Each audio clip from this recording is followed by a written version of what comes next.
నియోజకవర్గ అభివృద్ధి తన ఏకైక లక్ష్యమని, గ్రామాల్లోని ప్రజల సమస్యల పరిష్కారానికి నిరంతరం కృషి చేస్తానని ఆంధ్రప్రదేశ్ ప్రభుత్వ విప్ గన్నవరం ఎమ్మెల్యే యార్లగడ్డ వెంకట్రావు స్పష్టం చేశారు. విజయవాడ రూరల్ మండలం నున్న గ్రామంలో పర్యటించి ఆయన పల్లె పండుగ 2.0లో భాగంగా 2 లక్షలతో నిర్మించిన గోకులం షెడ్ ను ప్రారంభించారు. అనంతరం కోటగట్టు సెంటర్ వద్ద నూతనంగా నిర్మించిన సర్దారు గౌతు లచ్చన్న గౌడ్ బస్ షెల్టర్ ను కూడా ప్రారంభించారు. ఈ సందర్భంగా యార్లగడ్డ మాట్లాడుతూ నున్న వెస్ట్ బైపాస్ అండర్ పాస్ నుండి నున్న సెంటర్ వరకు రోడ్డు కుచించుకుపోవడం వల్ల ట్రాఫిక్ సమస్యలు తలెత్తుతున్నాయని, దీని పరిష్కారానికి 9 కోట్లతో ప్రతిపాదనలు సిద్ధం చేసినట్లు తెలిపారు. ఇప్పటికే 4.30 కోట్ల నిధుల కోసం ఎన్టీఆర్ జిల్లా కలెక్టర్ ను కోరినట్లు వెల్లడించారు. ప్రత్యామ్నాయ ఏర్పాట్లు చేస్తామని, తాము వ్యాపారులకు వ్యతిరేకం కాదన్నారు. రూరల్ మండలం ఎంపీడీఓ విగిన్స్, మండల అధ్యక్షులు గొడ్డల్ల చిన్నరామారావు, మండల జనసేన పార్టీ అధ్యక్షులు పొదిలి దుర్గారావు, గ్రామ టీడీపీ అధ్యక్షులు కలతోటి శ్రీనివాస్ రెడ్డి తదితరులు పాల్గొన్నారు. 498 కోట్ల విద్యుత్ భారాన్ని తగ్గించాం.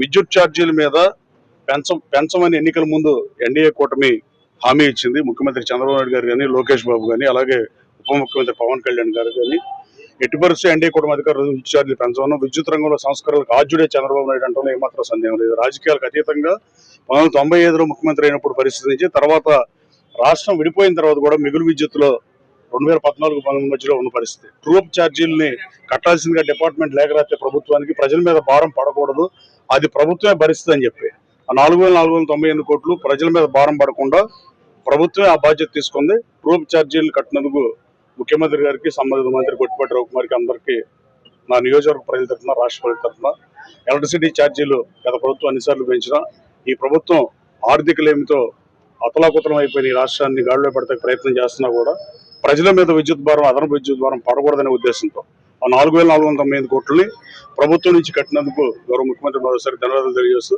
నున్న గ్రామంలో సర్దార్ గౌతు లచ్చన్న గారి పేరు మీద ఆ రోజున ఆచార్య ఎన్జీ రంగా కృషికారు లోక్ పార్టీ అధ్యక్షుడిగా ఉండి ఆచార్య ఎన్జీ రంగా సర్దార్ గౌతు లచ్చన్న గురువు, మా గురువు గారు గుంటూరులో ఓడిపోయాడు ఎంపీగా అని చెప్పి అక్కడున్న ఎంపీని రాజీనామా చేపించి శ్రీకాకుళం తీసుకెళ్లి ఆచార్య ఎన్జీ రంగాన్ని ఎంపీని చేసిన ఘనత సర్దార్ గౌతు లచ్చన్నది.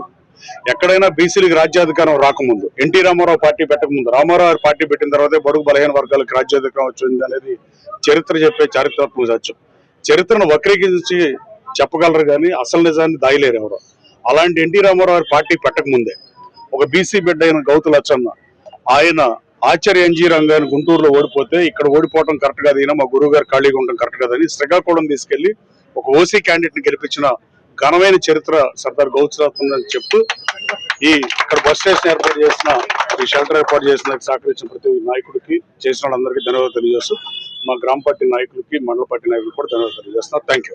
ఓపెనింగ్ కానీ అలాగే మహానుభావుడు సర్దార్ గౌతు లచ్చన్న గారి పేరు మీద బస్ షెల్టర్ ఓపెన్ చేయటం ఆనందంగా భావిస్తూ, మొన్న అనాదిగా కాంగ్రెస్ పార్టీకి మెజారిటీ ఉన్న ఊరైనా తెలుగుదేశం పార్టీ పెట్టిన తర్వాత మొట్టమొదటిసారిగా 1,500 ఓట్ల మెజారిటీని ఈ స్థాయిలో మెజారిటీ కల్పించిన గ్రామం ఉన్న ఈ గ్రామాన్ని డెఫినెట్ గా ప్రత్యేకంగా చూడాల్సిన అవసరం ఉంది. అభివృద్ధికి దూరంగా కనీసం సెంట్రల్ డివైడర్లు కూడా లేని పరిస్థితి, హైవే బారు అండర్ పాస్ దగ్గర నుంచి చూసుకున్న సెంటర్కి వచ్చేటప్పటికి రోడ్డు కుచించుకుపోయిన పరిస్థితి. దాదాపు 30-35 అడుగుల రోడ్లో 15,000 ఓట్లు, 30,000 జనాభా ఉన్న ఈ నున్న గ్రామం నుంచి పక్క సరిహద్దు గ్రామాలలో కానీ రోజు నిత్యం ట్రాఫిక్ తో సతమతం అవుతున్న పరిస్థితి. వాళ్ళందరినీ స్థానిక ఎమ్మెల్యే చెప్పారు, ఆ షాపులను ఎవరైతే ఆక్రమణకు గురైనాయో వాళ్ళని ఒప్పించో కొంచెం వెనక జరిగి వాళ్ళకి ప్రత్యామ్నాయం చూపించి ఏర్పాట్లు చేస్తాం. రాబోయే కాలంలో 4.5 కోట్ల రూపాయలు మొత్తం చేయాలంటే పవర్ గ్రిడ్ దగ్గర నుంచి 9 కోట్లు 8 కోట్లు అవుతుంది కాబట్టి ప్రభుత్వానికి నిధుల సమస్య ఉంది కాబట్టి 4.5 కోట్లు కేటాయించమని ఈ జిల్లా కలెక్టర్ని కోరా.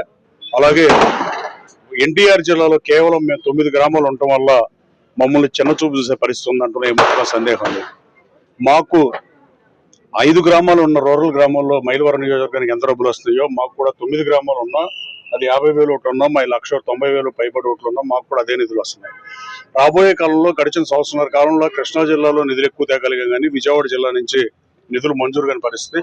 మన గౌరవ కలెక్టర్ని కోరా, కలెక్టర్ గారు ఎట్టి పరిస్థితి 4.5 కోట్ల నుంచి మన ఉన్న ఆదుకోవాలని అడిగా, ఇస్తానని చెప్పాడు. Let us see, mostly he's going to give అనుకుంటున్నాను. అలాగే ఈ గ్రామంలో అభివృద్ధి ఎజెండాగా అలాగే సెంటర్ నుంచి హై స్కూల్ వరకు వెళ్ళేది కానీ ఎక్స్టెండ్ చేయాల్సిన అవసరం ఉందని నేను భావిస్తున్నా. దీనికి కారణం నేను ఎవరికి వ్యతిరేకం కాదు. రెక్కాడితే కానీ డొక్కాడినాళ్ళు రోడ్డు పక్కన షాపులు పెట్టుకుని బతికే వాళ్ళకి నేను అనుకూలమే. మీ సమస్యను నా ఆఫీస్ దృష్టి తీసుకురండి, మీ సమస్యను నేను పరీక్షిస్తా. గన్నవరం సెంటర్లో బిల్డింగులు బయటకు వచ్చిన మంచితనం చేతకాంతనంగా అనిపిస్తుంది. అందులో కొంచెం సందేహించాల్సిన ఈ నియోజకవర్గంలో గత పాలకులు బెదిరించి దౌర్జన్యంగా అలా చేసిన పరిస్థితుల నుంచి నేను వచ్చిన తర్వాత రైతు వారీగా ఉండటం వల్ల గన్నవరం సెంటర్లో బిల్డింగులు కొంతమంది R&B పొలాలని స్థలం ఆక్రమించి బిల్డింగులు కట్టినా వాళ్ళ జోలికి నేను వెళ్ళా.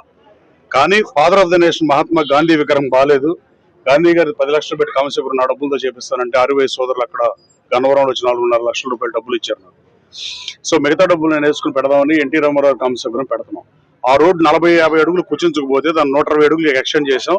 రాబోయే కాలంలో ఈ వీక్ లో గ్రైండర్ కూడా పెట్టేసే పరిస్థితి. కానీ ఫాదర్ ఆఫ్ ద నేషన్ విగ్రహాన్ని పెట్టేస్తాక అడ్డంకులు సృష్టిస్తున్నారు అక్కడ. అది ఎంతవరకు న్యాయం అనేది ఆలోచించాలి. అంటే బుల్డోజ్ చేసి గతంలో రాత్రికి రాత్రి పడగొట్టే పరిస్థితులు నేను చేయను కాబట్టి, కానీ మంచిదాన్ని చేతకంగా తీసుకోవద్దు దయచేసి. మీరు వీరభద్రగూడెం రోడ్డు కొట్టాం, అలాగే గొల్లనపల్లి ఆగిరిపల్లి రోడ్డు కూడా ఎక్స్టెండ్ చేసి మంచి బ్యూటిఫుల్ రోడ్ వేసాం. అలాగే నున్న గ్రామానికి కూడా ఎట్టి పరిస్థితులు వేయాల్సిన అవసరం ఉంది. మా పార్టీ నాయకులందరినీ కోరుతున్నా, అందరూ ఒక కమిటీ లాగా కూర్చొని వాళ్ళతో మాట్లాడి ఎవరన్నా అబ్జెక్షన్లు ఉంటే ఎక్షన్ చేయడం ఖాయం. ఎవరేం చెప్పినా దాంట్లో ఆగేది లేదు. కానీ అలానే మనం బుల్డోజ్ చేసి వాళ్ళ మాటకి విలువ లేకుండా మనం తోసేసి రాత్రిపూట కొట్టించే కార్యక్రమం మనం తీసుకోం. వాళ్ళు ఒప్పించి మెప్పించి వాళ్ళకి ప్రత్యేక మార్గం చూపించగలిగితే అది చూపించి నున్న గ్రామం రోడ్డు కూడా ఎక్షన్ చేయాల్సిన అవసరం ఉంది. అలాగే పెదవటిపల్లి గ్రామం, అలాగే దావోజీగూడ రోడ్లు అయితే మొన్న మేము చాలా ఇబ్బంది పడతామని ఆ MROకు 45-50 ఉన్నత పత్రాలు అతనికి నాకు 40-50 మంది ప్రీవియస్ లో పెట్టారు. అలాంటి దావోజీగూడెంలో నేను ప్రతి షాప్ కి నడుచుకుంటా వెళ్ళి అందరినీ ఒప్పించి మీరు కొంచెం వెనక్కి జరుగుతారు ఏం చేస్తారని అడిగా. లేకపోతే యాక్సిడెంట్లు గురవుతున్నారు, మనుషులు చచ్చిపోతున్నారు, దీన్ని అడ్రస్ చేయాల్సిన బాధ్యత ప్రజాప్రతినిధి నా మీద ఉందని బలంగా నమ్ముతున్నా. 125 మంది పోయిన సంవత్సరంలో 2024లో చనిపోతే హైవే మీద రామవరపాడు నుంచి హనుమాన్ జంక్షన్ వరకు, ఈ సంవత్సరం గడిచిన సంవత్సరం 84 మంది చనిపోయారు. ట్రామా సెంటర్ని ఏర్పాటు చేయాల్సిన అవసరం ఉంది. CHC సెంటర్ని 2,35 లక్షల రూపాయలు కోల్ ఇండియా నుంచి తీసుకొచ్చి డెవలప్ చేస్తున్నా. రాబోయే కాలంలో Gannavaram police station MRO office కూడా ఆధునీకరించాల్సిన అవసరం ఉంది. MRO ఆఫీస్ సగంలో ఆగిపోయింది. పోలీస్ స్టేషన్ మరీ దారుణమైన పరిస్థితి. నిధులు ఇచ్చే దాతలతో కానీ కంపెనీ